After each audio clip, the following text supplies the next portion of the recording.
Jeg ønsker at bevise sætning 4, som er sinusrelationen. For da den her er lige ved den her, som er lige ved den her, kan jeg godt nøjes med at udvælge 2 af dem.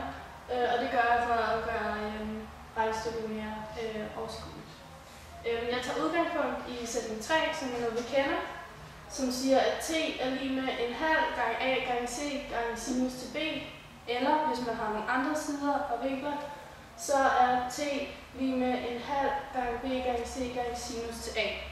Da de begge to giver t, kaster dem op over for hinanden.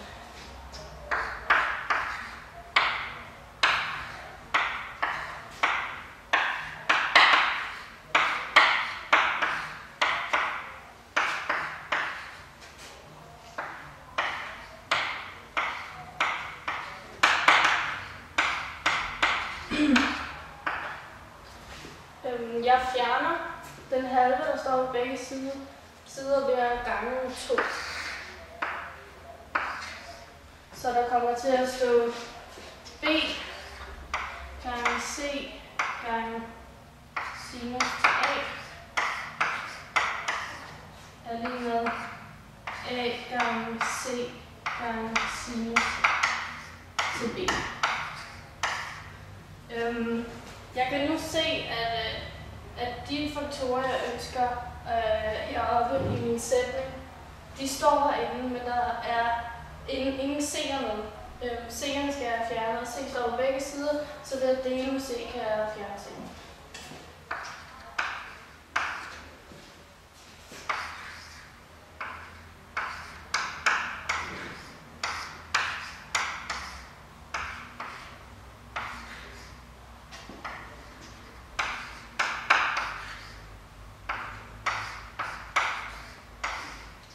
Jeg har nu de ønskede faktorer, og ved at rykke rundt på dem, altså jeg deler med b, så b bliver rykket over på den her side, og ligeledes deler jeg med a, så a bliver rykket over på den her side.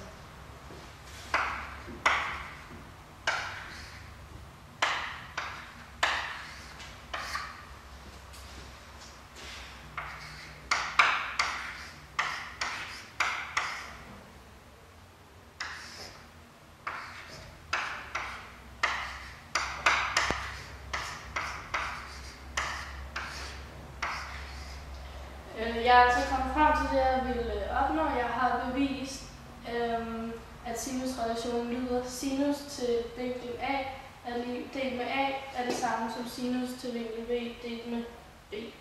Og da de her to var det samme som den her, har jeg altså bevist hele sinusrelationen.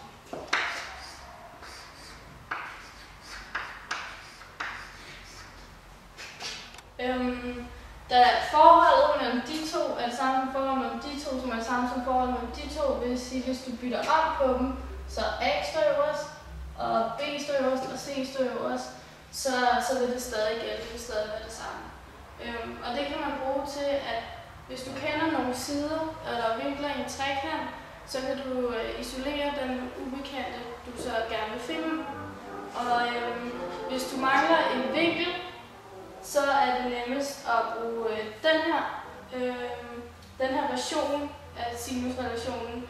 Og hvis du skal finde en side, så er det nemmere at bruge den omvendte, som der så vil se sådan her ud.